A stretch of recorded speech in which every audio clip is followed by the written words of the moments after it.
Salut à tous, je suis Geoffrey, je fais les breaking news de la fin de semaine et évidemment, je vais parler de films de super-héros.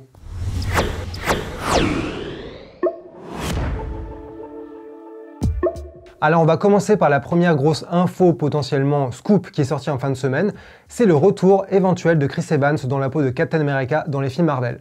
C'est sorti du média américain qui s'appelle Deadline et si on en parle alors que c'est pas confirmé, c'est parce que Deadline c'est un média assez sérieux, donc on peut y croire. Le média Deadline a donc annoncé que Chris Evans était en négociation pour reprendre son rôle dans un voire deux films. Ce qui est intéressant, c'est que déjà ce ne serait pas pour un film Captain America, donc pas de Captain America 4 et 5.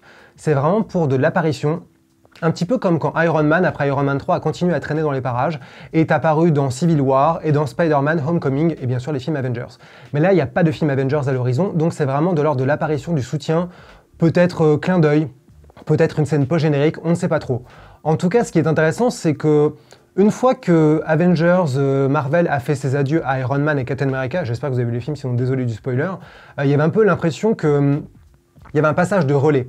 On arrêtait de trop se reposer sur certaines stars, certains visages célèbres, et on allait vraiment passer à un truc de groupe. La marque était plus importante que l'acteur, que la star ou que le personnage. C'est pour ça que des personnages comme Captain America ont passé le relais à d'autres personnages, avec Falcon et Winter Soldier. C'est pour ça qu'Iron Man va avoir une série sur une adolescente qui essaie de composer sa propre armure et prendre un peu le relais symbolique d'Iron Man. Donc il y a un peu là, je vais pas dire un aveu de faiblesse ou un retour en arrière, mais en tout cas cette impression que c'est un peu compliqué de faire adieu, de dire adieu aux stars d'hier, c'est-à-dire il y a 1 ou 2 ans, et qu'il y a quand même la tentation du fanservice potentiellement qui est trop présente, trop facile, et qui de toute façon contenterait évidemment les fans. La question maintenant c'est de savoir qu'est-ce qu'ils vont en faire si vraiment Chris Evans se revient. Est-ce qu'il va revenir jeune, beau et musclé, ou est-ce que ce sera un vieux crouton dans un fauteuil roulant comme à la fin de Endgame?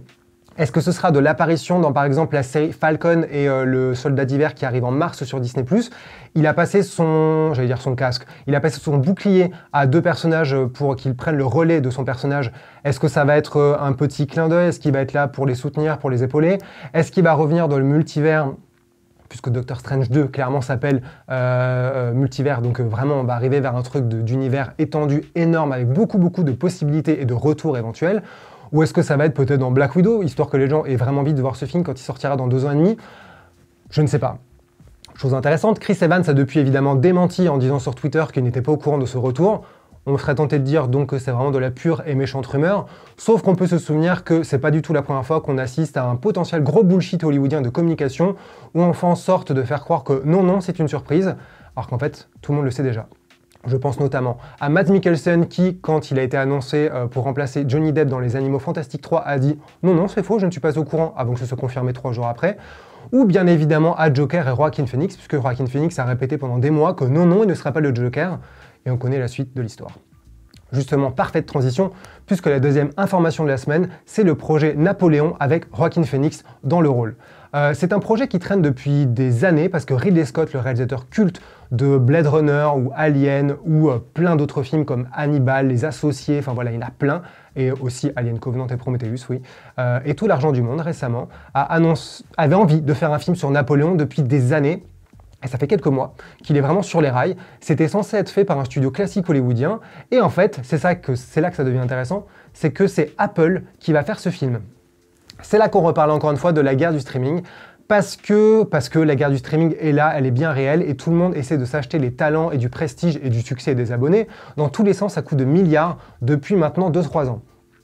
Apple a lancé donc Apple TV+ fin 2019 pour se lancer dans la guerre du streaming face au géant Netflix, face au géant qui est devenu évidemment Disney+ depuis, et également HBO Max qui est là bien présent et qui fait plein de trucs et qui prépare beaucoup de choses dans le futur. Apple TV+, jusque-là, c'est quelques séries comme Defending Jacob avec Chris Evans, tiens d'ailleurs, Servant, produit par Shyamalan, il y a aussi eu Si, avec Jason Momoa, et ils essayent de se placer visiblement sur un créneau de film un petit peu prestige. Alors si on était très optimiste, c'est pas mon cas, on se dirait que c'est la qualité sur la quantité, parce qu'on peut déjà voir qu'ils ont quasiment foutu 200 millions pour se payer le prochain Scorsese. Scorsese qui avait fait un film juste avant sur Netflix. Là, il en fait un, c'est Apple qui a mis au moins 180 millions sur le budget de ce film avec Robert De Niro et Leonardo DiCaprio. Ils ont aussi produit le dernier film en date de Sofia Coppola. Il s'est aussi payé le dernier film de Tom Hanks qui s'appelle Greyhound, qui devait sortir au cinéma et qu'ils ont acheté pour la plateforme à cause de la pandémie pour 70 millions. Bref, ils n'hésitent pas à lâcher beaucoup d'argent. Ce projet Napoléon, on n'en sait pas grand-chose, à part que Joaquin Phoenix retrouvera le réalisateur de Gladiator, qu'il avait tourné avec lui il y a quelques années, qui lui avait donné une nomination aux Oscars et qui avait largement participé à lancer sa carrière à Hollywood. Ridley Scott, papy de 83 ans, il chôme pas, parce que le monsieur il est en train de finir un film qui s'appelle The Last Duel, qui a été tourné notamment dans le sud de la France, avec Matt Damon et Adam Driver, et il prépare Gucci, avec Lady Gaga, Robert De Niro, Al Pacino, aussi Jared Leto, Adam Driver encore une fois, et même Camille Cotin, parce que pourquoi pas. Napoléon traitera à la fois de la facette intime du personnage avec Joséphine, mais également de son côté chef de guerre et leader. Ce film-là n'a pas encore de date de sortie, il est vraiment dans les tuyaux pour l'instant, mais c'est un énorme projet, donc Apple, vraiment, c'est un énorme coup de leur part. À voir à quel point le budget sera énorme, il se murmure qu'il serait quand même facile aux alentours de 130-160 millions. Voilà, Napoléon sur Apple, sur votre petit écran, avec la pomme, c'est pour bientôt. Troisième information importante, c'est du côté des jeux vidéo, avec les retours de Indiana Jones et Star Wars. Alors là, on va reparler encore une fois de Disney, puisque visiblement, on revient, tous les chemins mènent à Disney. Disney qui a donc racheté Lucasfilm il y a quelques années pour lancer les fameux films, et Mandalorian et tout le bordel. Ils ont aussi racheté avec ça, récupéré avec ça les marques de Indiana Jones, et ce qui est intéressant, c'est que plus tôt dans la semaine, Disney a annoncé qu'il reprenait en main, qu'il faisait un peu le ménage dans leurs jeux vidéo du côté de Lucasfilm Games, en reprenant ce titre, ce label de Lucasfilm Games, qui avait été abandonné, mis de côté depuis quelques années, alors qu'il existait quand même dans les années 90. C'était une manière de se réapproprier un petit peu tout ce champ d'action de possible avec Star Wars, puisqu'évidemment l'idée c'est d'user jusqu'à la corde cette marque et d'en tirer un maximum de profit et de pomper l'argent et l'amour des fans au maximum. Et suite à cette bande-annonce qui a montré à quel point il y avait plein de super jeux et des super skins dans Fortnite, il y a eu deux annonces coup sur coup. D'un côté un jeu vidéo Star Wars avec le studio Ubisoft et de l'autre le studio Bethesda qui va faire un jeu Indiana Jones. Alors on va d'abord parler de Star Wars parce que c'est assez intéressant. Star Wars, ça n'a jamais cessé de donner lieu à des jeux vidéo plus ou moins nuls ou excitants selon les avis. Il y a un deal en place jusqu'en 2023 d'exclusivité entre Lucasfilm Games Disney et le studio Electronic Arts. C'est pour ça qu'on a eu des jeux comme Battlefront 1 et 2, Fallen Order et Squadrons, qui ont été accueillis avec plus ou moins d'amour par les fans, mais Fallen Order et Squadrons ont été quand même globalement bien accueillis, ont à la fois contenté le public de néophytes et les fans. Cet accord d'exclusivité jusqu'en 2023, visiblement, il a été renégocié. L'intention est assez amusante, Disney a d'ailleurs clairement dit « oui, l'accord est encore là, on aime beaucoup Electronic Arts, mais bon, il y a de la place pour d'autres ». C'est amusant parce qu'on se rend compte à quel point ils essayent évidemment d'exploiter au maximum Star Wars, et on ne peut pas leur en vouloir puisque les gens regardent Mandalorian après tout, donc j'arrête d'être méchant, puisque Star Wars peut donner lieu à plein de trucs, plein de jeux, plein de séries, plein de films, donc évidemment qu'ils vont essayer d'exploiter au maximum, et quel meilleur moyen d'y arriver que de mettre plusieurs studios sur le coup pour que plusieurs jeux puissent être développés en même temps. Ce qui est un peu drôle, c'est qu'ils ont mis sur le coup Ubisoft. Ubisoft qui est quand même pas le studio le plus cool et le plus prestigieux actuellement. Pour la faire très simple, ils sortent de pas mal de gros problèmes en interne avec énormément de scandales. Un gros problème, un scandale en interne en 2020 qui a éclaté en termes de harcèlement plus ou moins extrême en interne. Et ils sortent d'un point de vue purement artistique de pas mal de problèmes. Il y a eu Ghost Recon, il y a eu pas mal de jeux qui ont énormément énervé les gens. Far Cry, ça bat un petit peu de l'aile, pour être gentil, et même le dernier Assassin's Creed en date, qui est sorti il n'y a pas longtemps, a très bien marché, a très bien décollé, mais il y a toujours ces mêmes problèmes, ces mêmes critiques sur les limites techniques, les bugs, l'écriture un peu grossière. Bref, Ubisoft, c'est un peu devenu une sorte de grosse usine qui a un peu de mal à retrouver sa créativité et le flamboyant d'hier. En tout cas, Ubisoft développe un jeu vidéo en monde ouvert Star Wars, et on est curieux de savoir si ça va aider ou faire plonger la marque Star Wars un peu plus. Du côté d'Indiana Jones, c'est un peu plus amusant parce que déjà, c'est plus étonnant.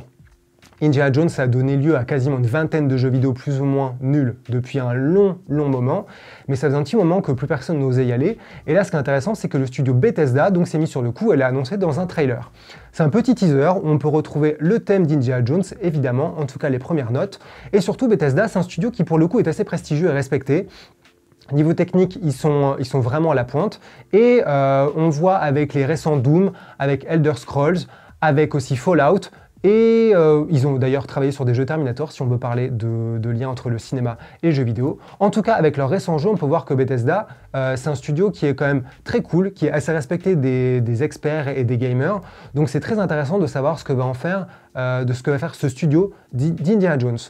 Aussi, je tiens à caser que Microsoft a racheté Bethesda pour 7,5 milliards il n'y a pas longtemps. Voilà, c'est intéressant niveau business. La question encore plus intéressante et stimulante sur Indiana Jones, c'est qu'est-ce qu'on peut faire d'Indiana Jones, ce personnage-là, aujourd'hui dans un jeu vidéo? Parce que depuis que les Indiana Jones de Spielberg sont sortis, il y a eu Tomb Raider et Uncharted qui ont donné un paquet de jeux.